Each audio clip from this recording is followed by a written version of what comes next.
এই মুহূর্তে বাংলাদেশে অন্যতম একটা আলোচিত বিষয় হচ্ছে জামাত ইসলাম ও এনসিপির ভিতরে কোনো ধরনের জোট হচ্ছে কিনা, আর যদি জোট এখনো না হয়ে থাকে তাহলে তাদের জোট হবে কিনা, এটা নিয়ে ব্যাপক একটা জল্পনা কল্পনা চলছে।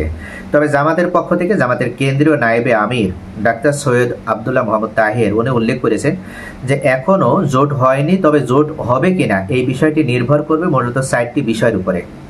যদি এনসিপি 4টি শর্ত তারা মেনে নিতে পারে তাহলে কেবল জামাত ইসলাম এনসিপির সাথে জোট হবে এবং সামনের নির্বাচনে তারা জোটগতভাবে নির্বাচন করবে। তবে অবশ্যই এই 4টি শর্ত তাদের মেনে নিতে হবে। 1 নম্বরে উল্লেখ করেছেন উনি,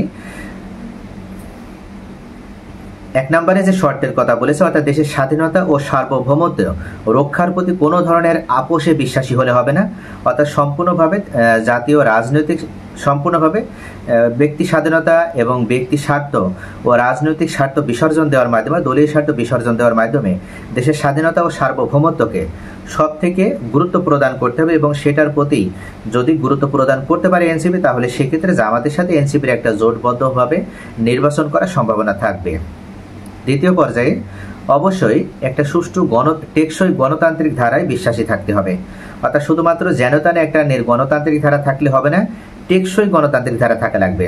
যেমন বিগত সরকার তারা পরপর 3টি নির্বাচন করার মাধ্যমে যে নির্বাচনটি করেছিল সম্পূর্ণ লোক দেখানো এবং এক পেশে বা একদলীয় নির্বাচন, এক প্রকার এই নির্বাচনটা ছিল একটা গণতান্ত্রিক ধারার সাথে তামাশা, অর্থাৎ তারা গণতন্ত্রকে টুটি চেপে হত্যা করেছিল এই 3টি ডামি নির্বাচনের মাধ্যমে।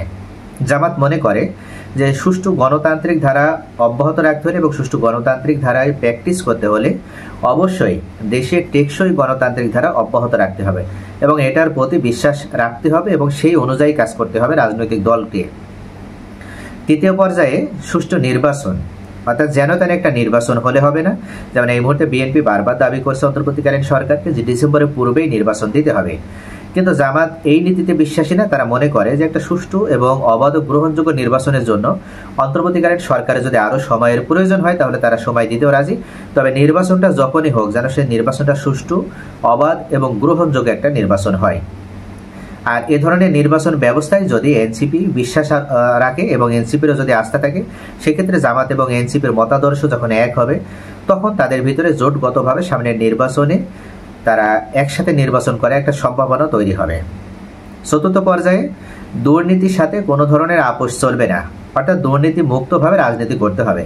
যদি এনসিপি দুর্নীতি মুক্তভাবে রাজনীতি করতে পারে সেক্ষেত্রে জামাতের সাথে তাদের মতাদর্শের মিল হবে, অর্থাৎ জামাত এমন একটি রাজনৈতিক দল যাদের বিগত সময়ে 2জন মন্ত্রী ছিল, অর্থাৎ দল থেকে 2জন এমপি তারা মন্ত্রিত্ব গ্রহণ করেছিল এবং সব থেকে গুরুত্বপূর্ণ 2টা মন্ত্রণালয়ের দায়িত্ব পালন করলেও তাদের মন্ত্রণালয়ে চিরুনি অভিযান করার মাধ্যমেও বিগত ফখরউদ্দিন সরকার তত্ত্বাবধায়ক সরকারের সময় 2 টাকাও দুর্নীতি খুঁজে পায়নি, যার কারণে জামাত কখনো দুর্নীতিকে প্রশ্রয় দেয় না এবং তারা দুর্নীতিকে প্রমোট করে না। তারা মনে করে যে এনসিপি যদি জামাতের সাথে ঐক্যবদ্ধভাবে রাজনীতি করতে চায় এবং যদি জোটগতভাবে নির্বাচন করতে চায় তাহলে অবশ্যই তাদেরকে দুর্নীতির সাথে আপোষহীন অবস্থায় থাকতে হবে, অর্থাৎ দুর্নীতিকে কোনোভাবে প্রশ্রয় দেওয়া যাবে না। এই 4টি শর্ত যদি মেনে নিতে পারে তাহলে এনসিপির সাথে জামাতের জোটগতভাবে সামনে নির্বাচনে অংশগ্রহণ করার সুযোগ তৈরি হবে। তো প্রিয় ভিউয়ার্স, আপনাদের কি মনে হয় যে এনসিপি এবং জামাত আসলে একসাথে তাদের নির্বাচনে অংশগ্রহণ করা উচিত কিনা? আপনাদের মূল্যবান মতামত কমেন্টে জানান। Thanks for watching.